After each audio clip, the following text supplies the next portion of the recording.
ॐ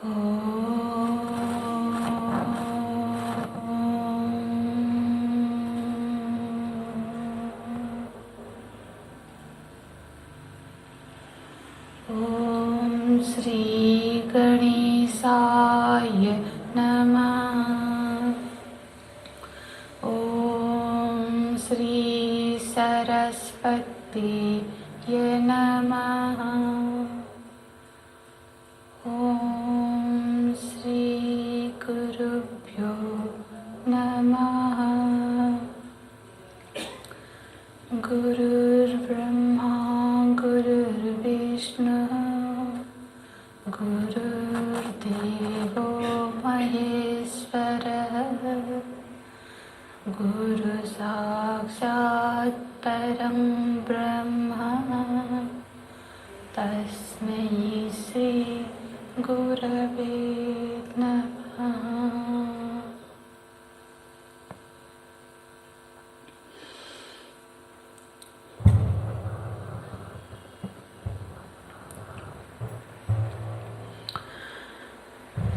ध्यायसि चेत् कर्मणस्ते मत्ता बुद्धिर्जनार्दन तत्किं कर्मणि घोरे मां नियोजयसि केशव। व्यामिश्रेणेव वाक्येन बुद्धिं मोहयसीव मे तदेकं वद निश्चित्य येन श्रेयोऽहमाप्नुयाम्। श्रीभगवानुवाच लोकेऽस्मिन् द्विविधा निष्ठा पुरा प्रोक्ता मया नघ। ज्ञानयोगेन साङ्ख्यानां कर्मयोगेन योगिनाम्। कर्मयोगेन योगिनाम्।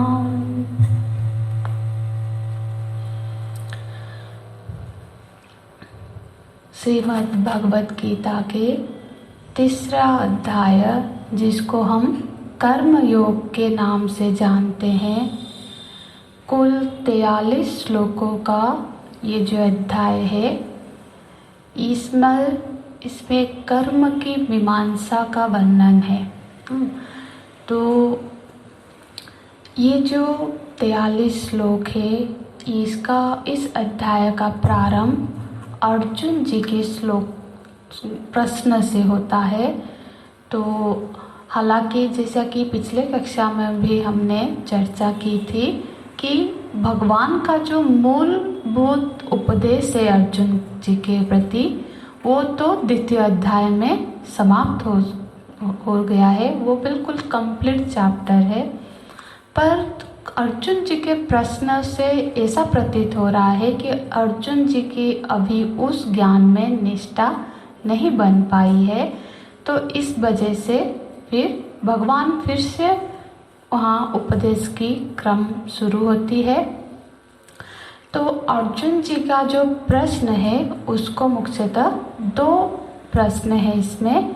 पहला तो ये है, ज्यायसि चेत् कर्मणास्ते मत्ता बुद्धि जनार्दन। एक तो प्रभु, मेरे समझ के मुताबिक मुझे ऐसा लगता है कि आप सांख्य योग को, ज्ञान मार्ग को, सांख्य योग को कर्म योग से श्रेष्ठ बता रहे हैं। और तत्किं कर्मणि घोरे मां नियोजयसि केशव। यदि ऐसा है तो मुझे क्यों युद्ध रूपी घोर कर्म में आप नियुक्त कर रहे हैं। फिर दूसरा प्रश्न जो है, एक आक्षेप की तरह अर्जुन जी बताते हैं कि व्यामिश्रेणेव वाक्येन बुद्धिं मोहयसीव मे। आपके जो 2 तरह की आप वाक्य बता रहे हो, 2 तरह के मिश्रित वाक्य बता रहे हो, मानो कि इससे मेरी बुद्धि भ्रमित हो रही है। तो मुझे तदेकं वद निश्चित्य ये न श्रेयोहमाप्नुयाम। तो आप निश्चय करके मेरे लिए जो श्रेयस्कर का मार्ग है वो बताइए। तो ये प्रश्नों के बाद भगवान उत्तर प्रारंभ करते हैं। तो भगवान उवाच, अब भगवान बोलते हैं। भगवान अर्जुन जी का जो भ्रम है पहले उसका निवारण करते हैं। पहले जो अर्जुन जी ने बताया कि मुझे ऐसा प्रतीत होता है कि सांख्य योग कर्म योग से श्रेष्ठ है, आप ऐसा बता रहे हो, उस पर भगवान अभी कोई बात नहीं बोल रहे हैं, क्योंकि वो ऐसा ही है। भगवान स्वीकृति ही दे रहे हैं, मौन स्वीकृति दे रहे हैं। पर अब जो भ्रम बना हुआ है अर्जुन जी के मन में कि दो तरह की मिश्रित वाक्यों से वो भ्रमित हो रहे हैं, तो भगवान पहले उसका उत्तर देते हैं। भगवान उवाच, भगवान बोल रहे हैं, हे अनघ, श्लोक को देखते रहेंगे। हाँ, अनघ, अर्जुन जी को भगवान संबोधन कर रहे हैं। मया नघ लिखा है ना, वो मया अनघ है। हाँ, अनघ का अर्थ होता है जो निष्पाप है। अघ मतलब पाप। हाँ, तो जो पाप से रहित है, जिसका अंतःकरण में अब पाप वृत्ति नहीं है, पाप नहीं है, वो निष्पाप है, उसको अनघ बोलते हैं। तो भगवान देखो संबोधन कर रहे हैं अर्जुन जी को, हे अनघ। जबकि अर्जुन जी का प्रश्न थोड़ा सा,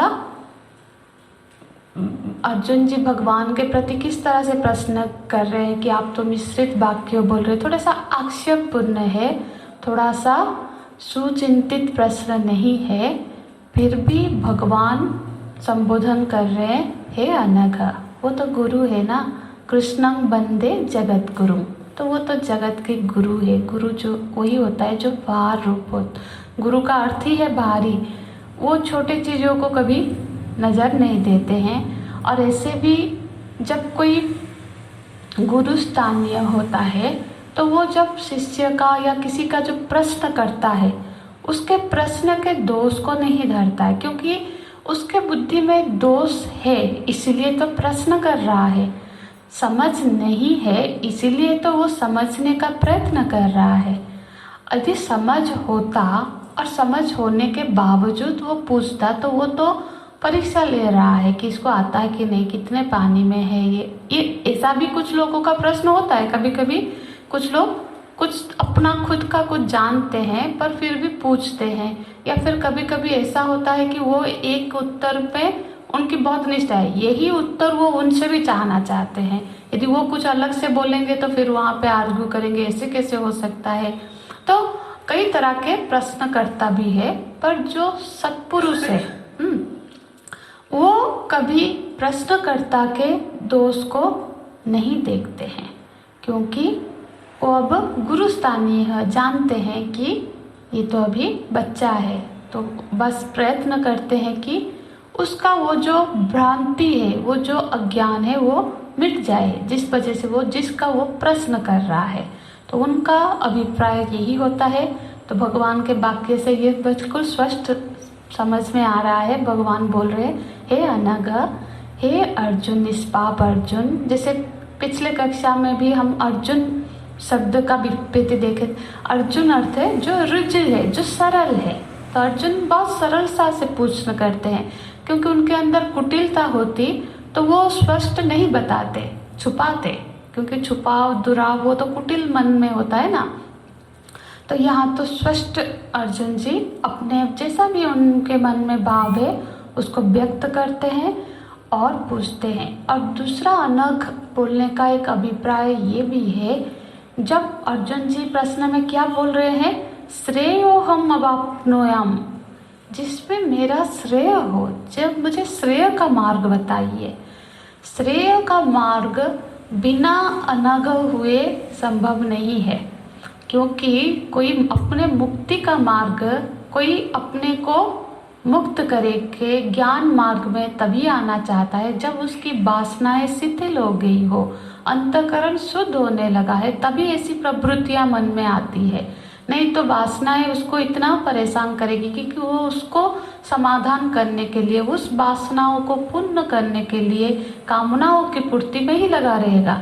वो कभी ज्ञान में मुक्ति की मार्ग नहीं सुनेगा। हम वो कहानी के एक बार हम चर्चा भी कर रहे थे ना कि जब प्रहलाद जी को भगवान मुक्त, नहीं मैं अकेले क्यों, अब सब तो जाके ढूंढ के ले आओ, शॉर्टकट में बता रहे हो।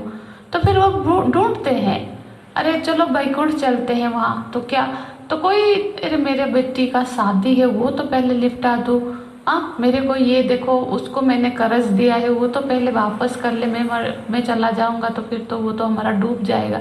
मतलब लोगों की बुद्धि संसार में भरी हुई है। वो श्रेय का मार्ग में ऐसा नहीं है कि श्रेय श्रेष्ठ है मतलब सब निकल पड़ते हैं, नहीं निकल पड़ते हैं, है ना।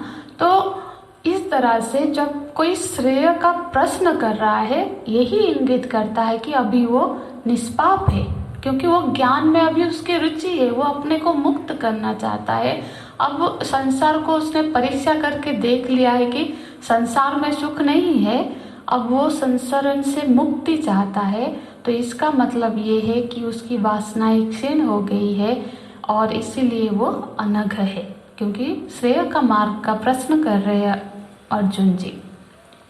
तो भगवान बोलते हैं, हे अनघ लोकेस्मिन् द्विविधा निष्ठा। हाँ, लोकेस्मिन्,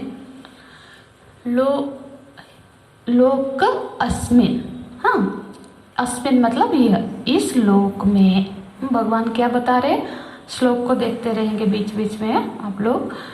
लोक अस्मिन्, तो इस लोक में, यहाँ लोक का अर्थ है ये मनुष्य लोक।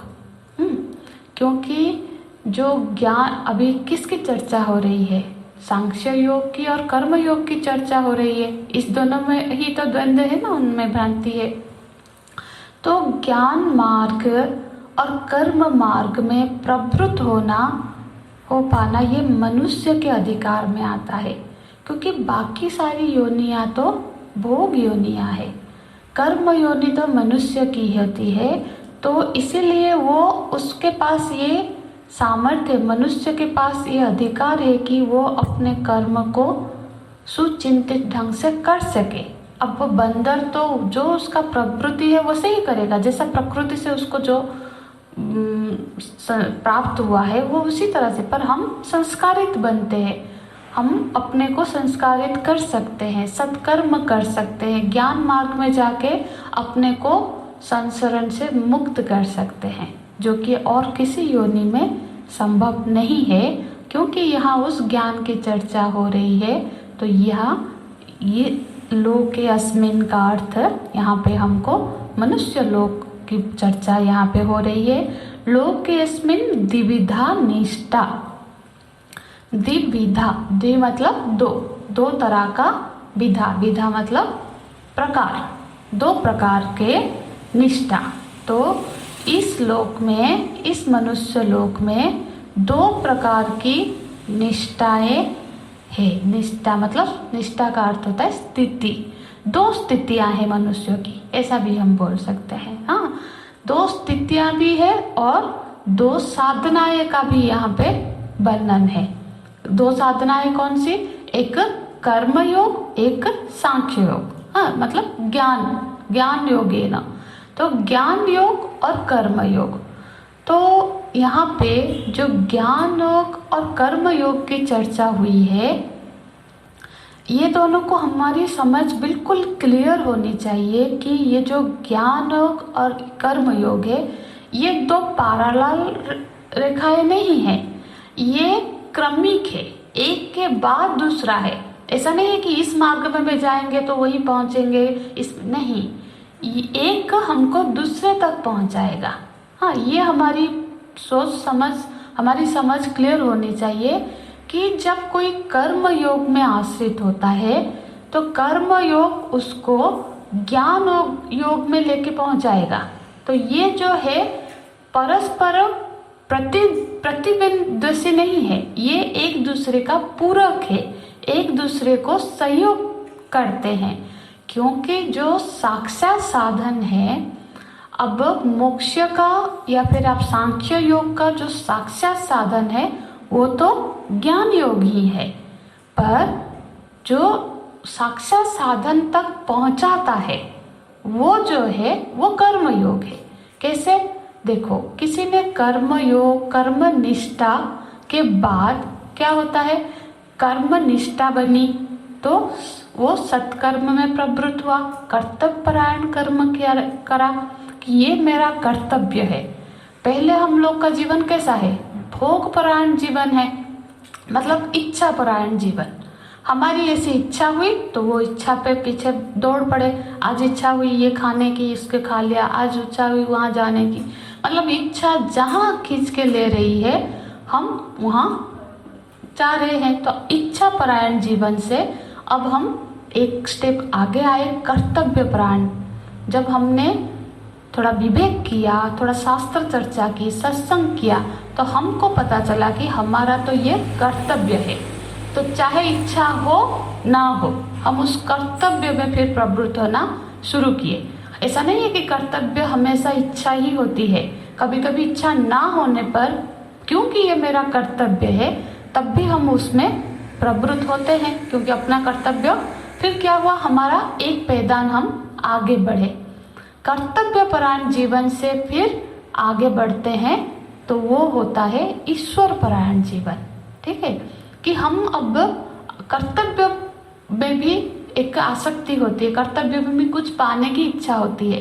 अब हमारा जीवन ईश्वर परायण, भगवत परायण, गुरु परायण, अब जिसके प्रति जिसकी अत्यंत निष्ठा है, तो हम जो कर रहे हैं वो उनकी प्रीति अर्थ, उनके सुख के लिए कर रहे हैं। अब हमारी कर्तव्य की एक ऐसी स्थिति बन गई कर्म की, तब इसको बोलेंगे हम कर्म योग। तो इस तरह से कर्म करने से क्या प्राप्त हुआ, ये कर्म हमारे अंतःकरण को शुद्ध करता गया, और जब अंतःकरण शुद्ध हुआ, उस शुद्ध अंतःकरण में श्रवण, मनन, निधिध्यासन संभव है ना। अंतःकरण शुद्ध ना हो तो श्रवण भी टिकता नहीं, मनन नहीं होता, समझ में नहीं आएगा। तो श्रवण, मनन, निधिध्यासन उस शुद्ध अंतःकरण में फिर जब हुआ, मतलब ज्ञान मार्ग तक वो पहुंचा दिया। फिर जब उसका अभ्यास हुआ, फिर हमारी स्वरूपावस्थान संभव हुई, हम अपने स्थिति में, अपने आत्म स्वरूप में स्थित हो पाए। तो फिर ये तो क्रमिक है, एक के बाद दो है, तो यहाँ कोई कंफ्यूजन ही नहीं है। जैसे कि अर्जुन जी का प्रश्न है, कंफ्यूजन है ही नहीं कि दो मार्ग है, दो मार्ग है पर दो स्टेप्स है, ना कि पैरेलल है। हाँ, तो यहाँ पे हम क्या चर्चा कर रहे हैं, लोकेस्मिन् द्विविधा निष्ठा। तो ये जो दो निष्ठाएं हैं, दो निष्ठा माने स्थिति, जो दो निष्ठाएं हैं और दो साधनाएं भी है। तो ये दोनों साधनाओं के से हम वो दोनों निष्ठाओं तक पहुंचेंगे। तो फिर बोलते हैं भगवान कि ये जो दोनों निष्ठा है, पुरा प्रोक्ता मया नघ, हे अनघ, पुरा प्रोक्ता मेरे द्वारा बताया गया है। तो बताया गया है मतलब यहाँ पे इसको हमको समझना है, पुरा प्रोक्ता मया। भगवान ये बोल रहे हैं कि अर्जुन, ऐसा नहीं है कि ये सिर्फ आज मैं तुम्हें बता रहा हूँ, मेरे द्वारा पहले बताया जा चुका है। हाँ, मतलब यही, क्योंकि जो वेद की वाणी है वो तो भगवान के द्वारा ही बताई गई है। जो जितने शास्त्र की, जो शास्त्र रूपी भगवत वाणी है, भगवत वाणी ही तो शास्त्र है ना, वो भगवान बोल रहे हैं कि ऐसा नहीं है, क्योंकि अर्जुन जी बोल रहे हैं कि दो तरह की मिश्रित वाक्य है। तो भगवान वहाँ बोल रहे हैं कि जो सारी अभी मैंने तुम्हें बताई द्वितीय अध्याय, तो वो तो पहले भी हम बता चुके हैं, क्योंकि सृष्टि के प्रारंभ में जब सृष्टि का प्रारंभ हुआ, ज्ञानम अनंतम ब्रह्म है ना, तो पहले तो ज्ञान स्वरूप है भगवान। तो ज्ञान, जब ब्रह्मा जी, हम पुराण की भाषा में बोले तो ब्रह्मा जी जब प्रकट हुए तो उनको सुनाई पड़ा तप करो। तप मतलब अध्ययन करो, जो भी आप, तप का कई तरह के स्वरूप है। तो उससे जो ज्ञान उनके अंदर प्रकट हुआ, हाँ, तो भगवान ने सृष्टि के प्रारंभ में पहले ब्रह्मा जी को ज्ञान दिया, फिर वो क्रम गुरु परंपरा से वही ज्ञान प्रचलित हो रहा है।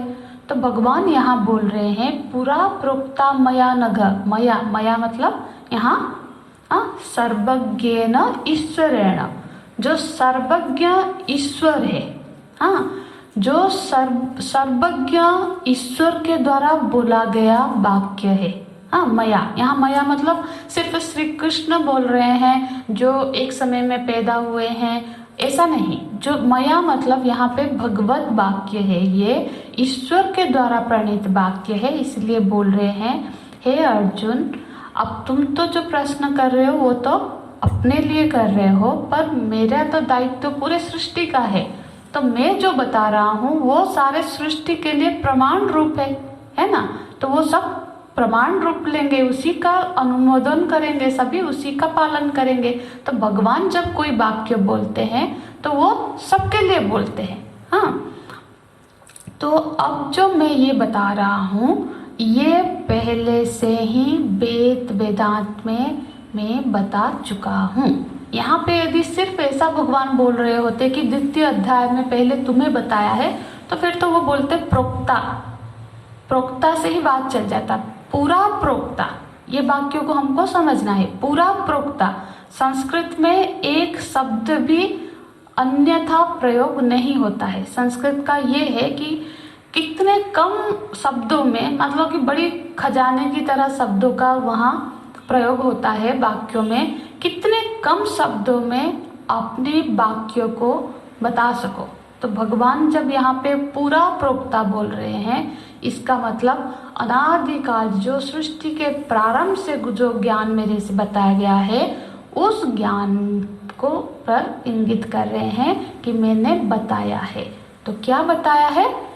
पूरा प्रोक्ता मया नघा द्विविधा निष्ठा। ये दोनों निष्ठा की बात ना कि अभी मैं तुम्हें बता रहा हूँ, ये पहले से ही वेद वेदांत में, आप उपनिषद का हम अध्ययन कर रहे हैं, हर उपनिषद में वेद में यही दो तरह की निष्ठा की, ये दो तरह की स्थिति, दो तरह की जो साधना है, इस सब का वर्णन है। तो फिर कोई कंफ्यूजन ही नहीं है, कोई मिश्रित वाक्य ही नहीं है। मानो कि भगवान बोल रहे कभी मैं मिश्रित वाक्य करता ही नहीं हूँ, क्योंकि हर ग्रंथ में वेद वेदांत से लेकर हमेशा मैंने यही दो वाक्य ही, दो निष्ठाओं की ही चर्चा की है।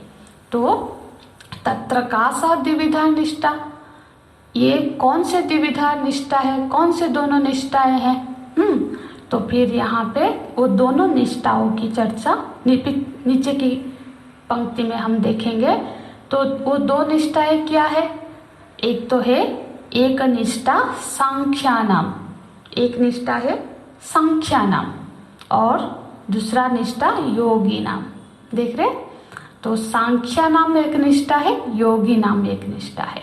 सांख्या नाम माने एक निष्ठा सांख्या नाम है, मतलब मनुष्य के दो स्थितियां हैं, ठीक है। एक है जो आत्मज्ञानी की स्थिति, जो ब्राह्मी स्थिति, जिसकी चर्चा भगवान ने द्वितीय अध्याय के अंतिम श्लोक में किया। ऐसा ब्राह्मी स्थिति पार्थ, हाँ, जो ब्राह्मी स्थिति, जो एक स्थिति जहाँ हम पहुँच सकते हैं, वो है आत्मज्ञानी की स्थिति, स्वरूप अवस्थान की स्थिति बोलो, या ब्राह्मी स्थिति, ब्रह्म की स्थिति। और दूसरी स्थिति क्या है? दूसरी स्थिति जीव की स्थिति। एक जीव है, एक ज्ञान की स्थिति है, एक अज्ञान की स्थिति है। जो जीव है, जो साधारण स्थिति है, वो जीव की स्थिति है।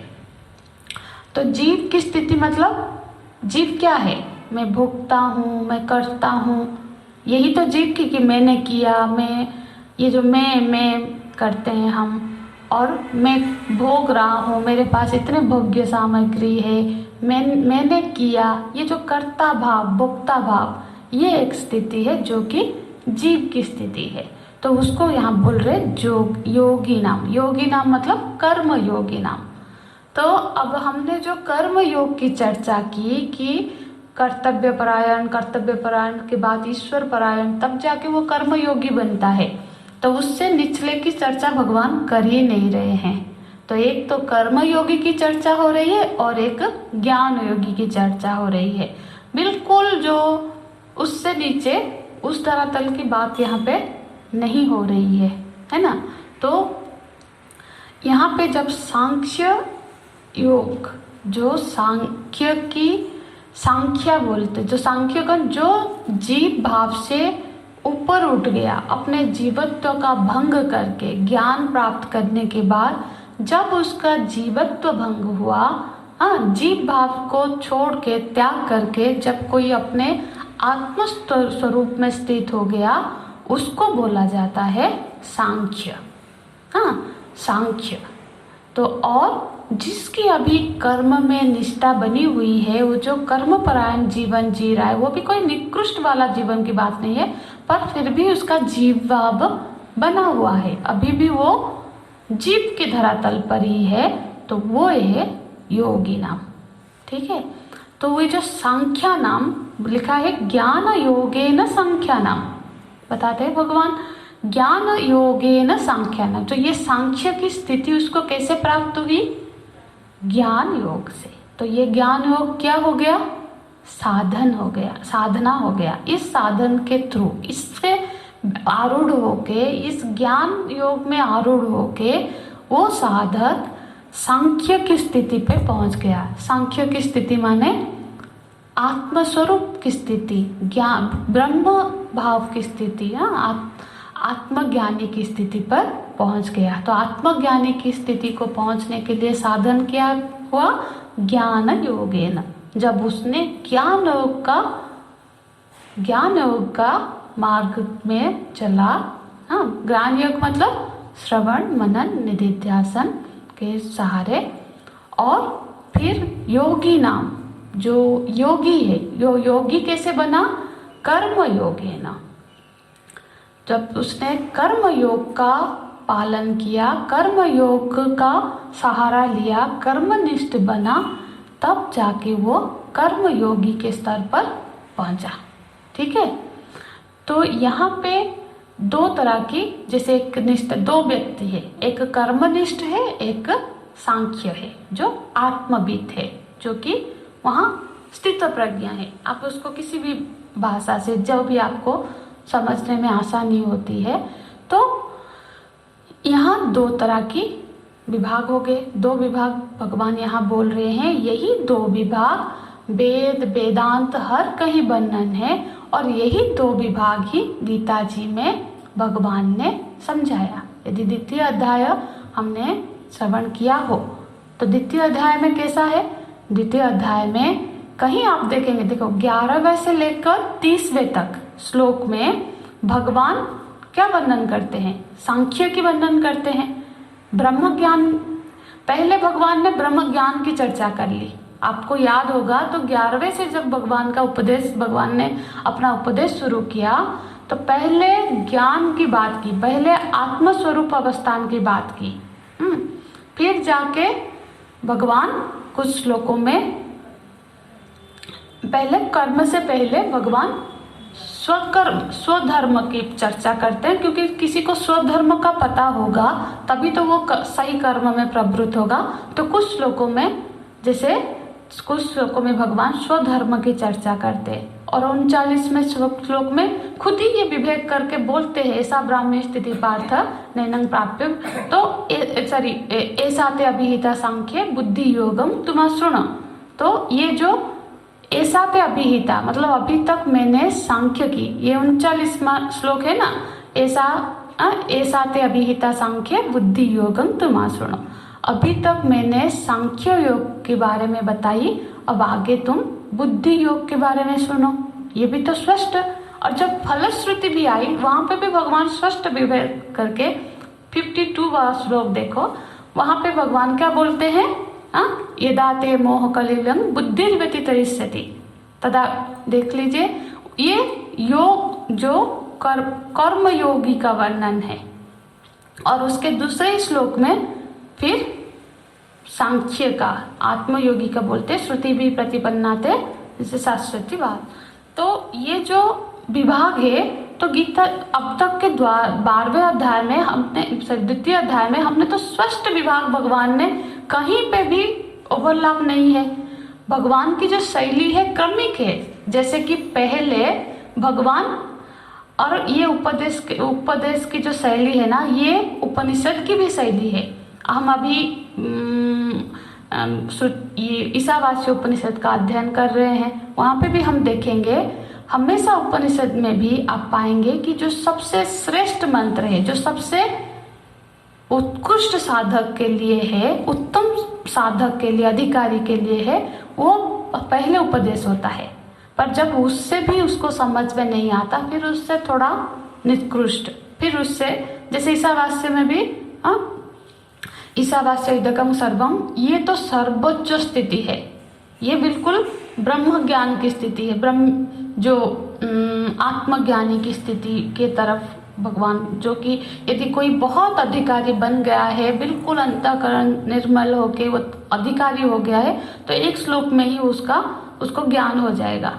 पर नहीं है, अभी ऐसी सामर्थ्य नहीं आई है, नहीं बनी है, तो फिर वहाँ पे भगवान भाष्यकार ये भाष्य में भी ये करते हैं कि अब जो दूसरे तरह के अधिकारी है, जिसमें अभी भी पूरी तरह से अधिकारित्व तो नहीं आया है, अब उनके लिए श्रुति माता दूसरा मंत्र बोल रही है। तो भगवान भी वैसी शैली में पहले 30 श्लोकों तक सांख्य ज्ञान मार्ग की, सांख्य की चर्चा करते हैं, फिर जाके अर्जुन जी, क्योंकि उसकी अधिकारी अभी समझ नहीं पा रहे हैं, वहाँ प्रश्न भी है, तो उसके बाद फिर से कर्म योग की चर्चा करते हैं। और कर्म योग की चर्चा में कहीं भगवान ने फलश्रुति में ये नहीं बताया कि कर्म योग शोक मोह से तुम्हें निवृत्त कर देगा।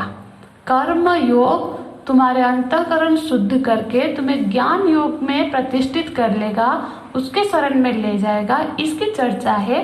पर कहीं चर्चा नहीं है कि कर्म योग करके तुम शोक मोह से बिल्कुल पार चले जाओगे।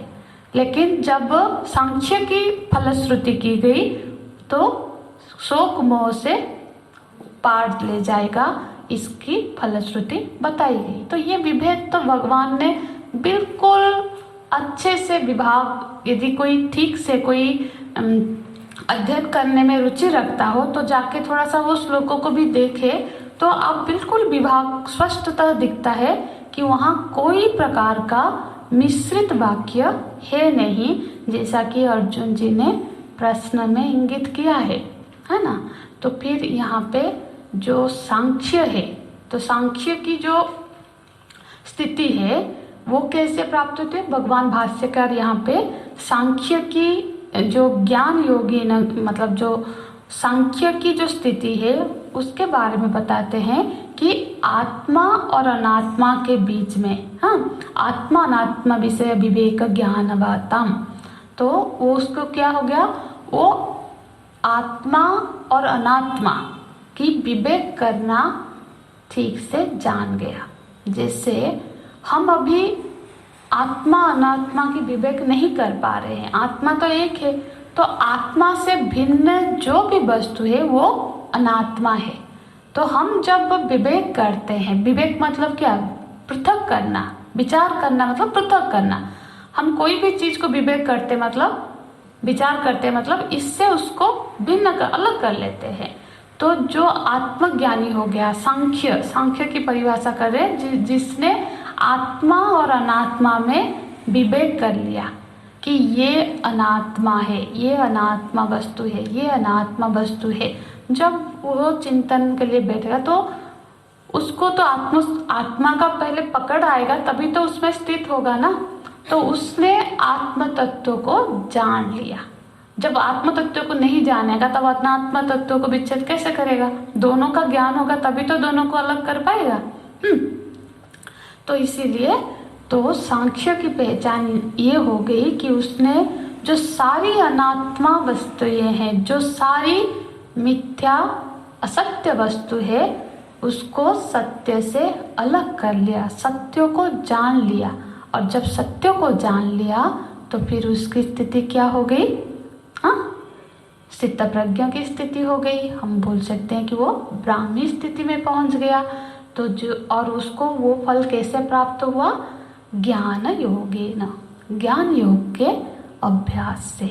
तो ये जो भगवान एक श्लोक में, हालांकि आगे के 2 श्लोकों में भी इसी प्रश्न का ही उत्तर है, पर यहाँ पे एक पहले ही श्लोक में भगवान अर्जुन जी का जो भ्रम है कि वो मोहित हो रहे हैं, वो भ्रमित हो रहे हैं, उसका निषेध करते हैं, उसका खंडन करते हैं कि अब जो भी बताया गया है बिल्कुल स्पष्ट विभाग करके बताया गया है, और दोनों मार्ग,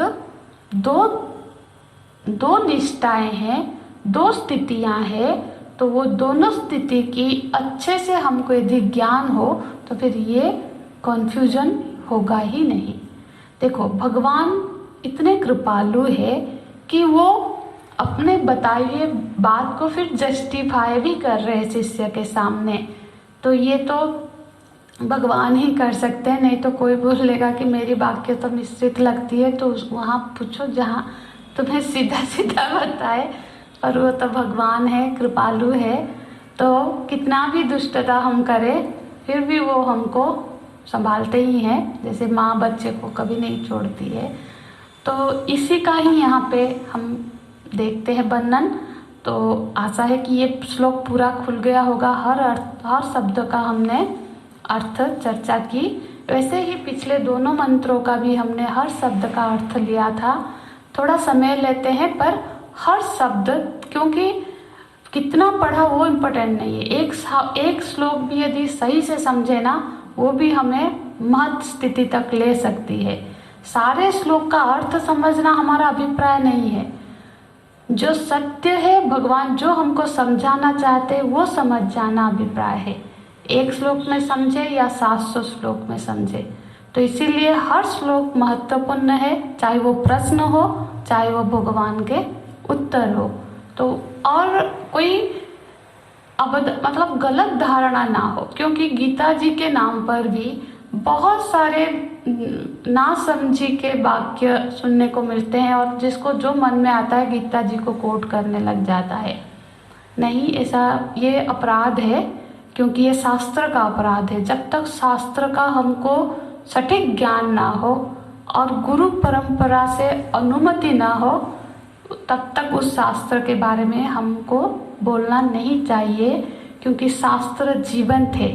शास्त्र का अपमान हो जाता है, शास्त्र के प्रति हमारी दुष्टता हो जाती है।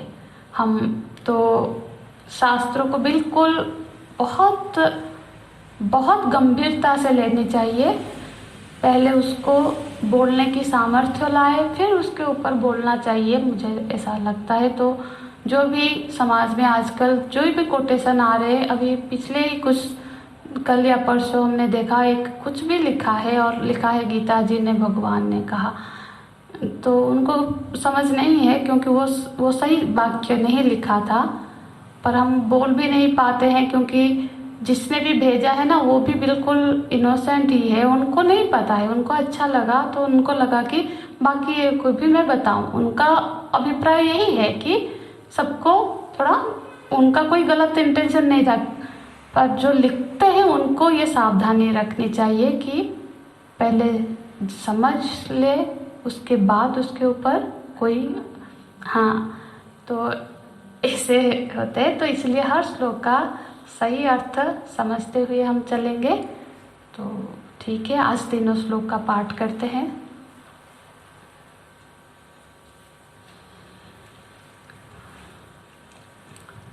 ज्यायसि चेत कर्मस्ते मत्ता बुद्धिर्जनार्दन तत्किं कर्मणि घोरे मां नियोजयसि केशव। व्यामिश्रेणेव वाक्येन बुद्धिं मोहयसीव मे। तदेकं वद निश्चित्य येन श्रेयोऽहमाप्नुयाम्। श्रीभगवानुवाच लोकेऽस्मिन् यस्मिन् द्विविधा निष्ठा पुरा प्रोक्ता मया नघ ज्ञानयोगेन साङ्ख्यानां कर्मयोगेन योगिनां कर्मयोगेन योगिनां। श्री कृष्ण चरणारविन्दाय समर्पयामि। हरि ओम। कोई प्रश्न हो? कल हमेशा क्लास के बाद थोड़ी देर प्रश्न ले सकते हैं। 3 प्रश्न है जी।